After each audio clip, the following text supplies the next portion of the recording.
Alors bonjour, on se retrouve donc pour un nouveau chapitre qui s'intitule Les nombres relatifs. Donc je vous ai donné une première activité qu'on corrigera plus tard. Alors pour l'introduction, je vous propose un petit exemple. Dans un immeuble, Linda habite au deuxième étage. Son amie Sonia vit dans l'appartement le plus haut au quatrième étage. Et au sous-sol, il y a un étage pour les caves. Encore en dessous, un étage consacré au vélo et encore en dessous, un étage pour les voitures. Complète l'affichage se trouvant dans l'ascenseur. Alors, ici vous pouvez imaginer donc les boutons sur lesquels on va appuyer dans l'ascenseur. Et là, on va compléter ce qui manque au niveau de l'affichage. Alors RC, vous connaissez bien, hein. RC, ça signifie rez-de-chaussée, c'est donc le niveau 0. Et après, ben, Linda elle habite au deuxième, ce qui signifie qu'on va aller dans l'ordre, hein. Premier étage, deuxième, troisième, quatrième. Ensuite, qu'est-ce qui se passe? Il y a un sous-sol avec une cave, un garage à vélo, une voiture. Et ça, je pense que vous l'avez sûrement vu dans certains immeubles.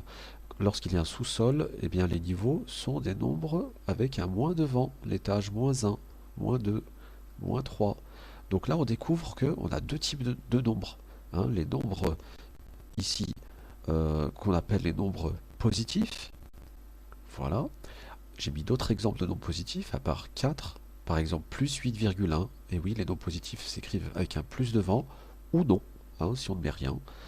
C'est-à-dire qu'on considère que le nombre est positif. Il peut y avoir des nombres décimaux, hein. Regardez, c'est plus 8,1. Et en dessous de 0, vous avez les nombres négatifs, -2 par exemple, ou encore -5,8. Et là par contre, le moins, là, il est obligatoire, il faut le laisser.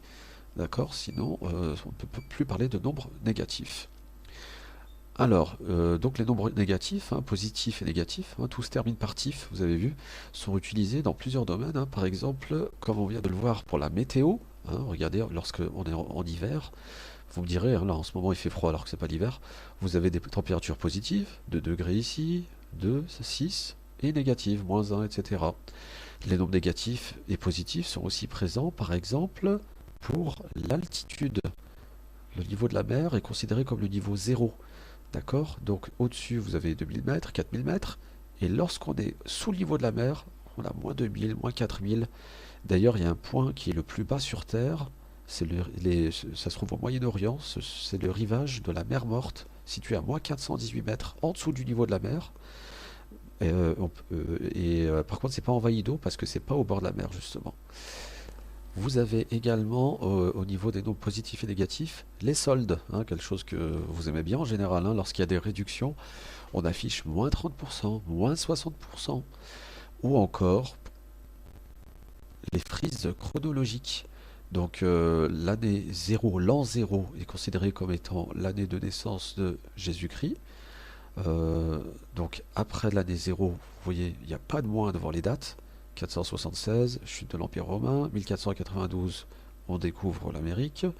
1789, Révolution française, jusqu'à 2020. Mais avant l'an 0, on a des dates négatives. -580, naissance de Pythagore, avec son théorème que vous étudierez en quatrième. -3000, naissance de l'écriture, préhistoire, etc. Donc si vous regardez bien, hein, le mot relatif signifie dépendre de quel côté on se trouve. C'est-à-dire que si on est avant l'an 0, on a des dates négatives. Si on est après l'an 0, on a des dates positives. Au niveau des températures, lorsque on dépasse 0 degré, les températures sont positives. On met un plus ou rien devant. Et lorsque on est sous le 0, on a des températures négatives. Pareil, hein, pour les altitudes. L'altitude 0, c'est le niveau de la mer. Alors, maintenant, c'est à vous de jouer, hein, pour la prochaine fois. Je vais vous demander de faire l'activité 2 du livre, hein, pour la page précise. Il me semble que c'est la page 16, mais je vais le mettre sur Pronote. Vous avez une droite graduée. Qu'est-ce que c'est qu'une droite graduée? C'est une droite avec des graduations. Vous avez le 0. Avant le 0, on a des nombres négatifs. Chaque trait en gras signifie une unité. Une petite graduation signifie la moitié d'une unité. Et là, vous avez deux questions. Donc une première où on vous pose une question, on vous demande de donner l'abscisse de chaque point. L'abscisse, ça veut dire le numéro qui lui correspond, hein, comme une adresse. Et pour la question 2, vous devrez comparer les nombres, c'est-à-dire mettre le symbole supérieur ou inférieur.